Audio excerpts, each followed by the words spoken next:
Question में ये information दिया हुआ है कि क्यू आर एस तक यहाँ पे प्रोड्यूस कर दिया गया है और एंगल पी क्यू आर और एंगल पी आर एस का जो बाइसेक्टर्स है ये टी पॉइंट पे यहाँ पे मर्ज हो रहा है। अब यहाँ पर देखिए यानी कि क्यू टी इस एंगल्स का बाइसेक्टर है और फिर ये टी आर इस एंगल्स का बाइसेक्टर है।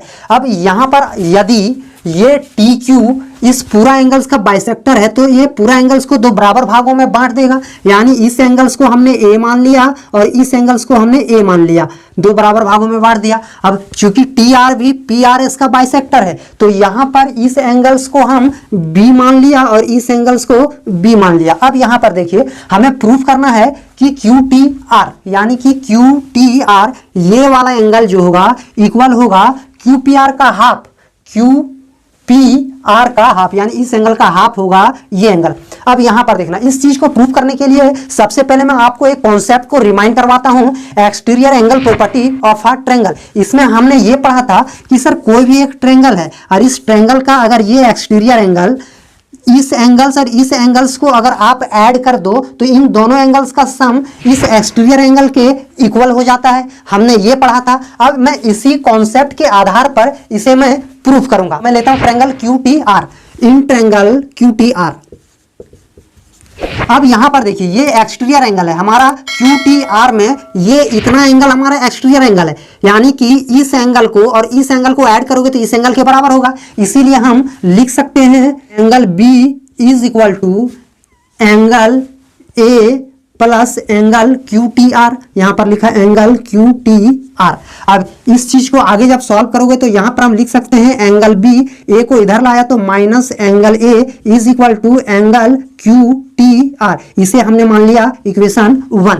अब जब आप फर्दर जब दूसरे फिगर में आप देखोगे तो यहां पर पी क्यू आर भी तो एक ट्रायंगल है, या तो क्यू पी आर बोलिए, क्वेश्चन में क्यू पी आर दिया हुआ तो ये क्यू पी आर भी एक ट्रायंगल है और इस ट्रायंगल का एक्सटीरियर एंगल हमारा ये होगा। जैसे अगर मान लो इसे मैं यहां पे ड्रॉ करता हूं, ये पी है, ये क्यू है और ये आर है, और आर को आगे थोड़ा सा ऐसे प्रोड्यूस करता हूं तो ये पूरा एंगल ये हमारा एक्सटीरियर एंगल हुआ इस दोनों एंगल्स का। आप यहां पे हम लिख सकते हैं अगेन, यहां पर हम लिख सकते हैं again in triangle Q P are, in triangle Q P R. अब इस ट्रायंगल्स में ये एक्सटीरियर एंगल है, सॉरी यहां पर आपको रीजन लिखना है, एक्सटीरियर एंगल। रीजन लिखे बिना अगर आप ज्योमेट्री के किसी भी क्वेश्चन को सॉल्व करते हो तो आपका क्वेश्चन मुकम्मल नहीं हो सकता है। अब यहां पर देखिए इस ट्रायंगल में क्यू पी आर में ये एक्सटीरियर एंगल है तो ये टोटल हमारा 2b होगा, b और b अप्लाई करके 2b होगा। इसीलिए हम यहां पर लिख सकते हैं 2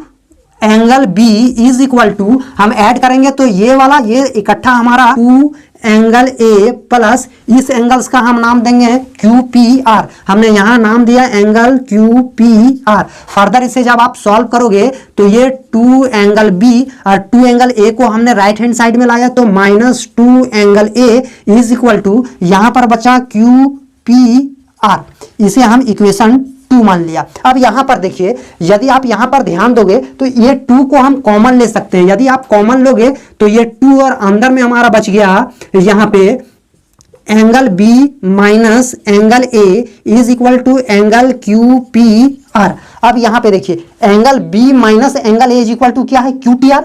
अब ये angle B minus A is equal to Q T R है, बी माइनस एंगल ए के स्थान पर हम ये क्यू टी आर आराम से रख सकते हैं ना। तो हम यहां पर आगे इस स्टेप को यहां से मैं लेके चल रहा हूं और यहां पर हम लिखेंगे putting the value of equation 1 in equation 2। अब इक्वेशन 2 हमारा क्या है, 2 into angle B minus angle A is equal to angle Q P R. अब चूंकि ये हमारा b minus A is equal to Q T R तो इस b माइनस ए के जगह में हम रखेंगे angle Q T R is equal to angle Q P R. इसीलिए इस 2 को इधर राइट हैंड साइड में लाएंगे तो अभी ये मल्टीप्लाई में तो इधर डिवाइड में हो जाएगा, इसीलिए लिख सकते हैं angle Q T R is equal to 1/2 angle Q P R. यही चीज हमें प्रूफ करना था एंड हमने प्रूफ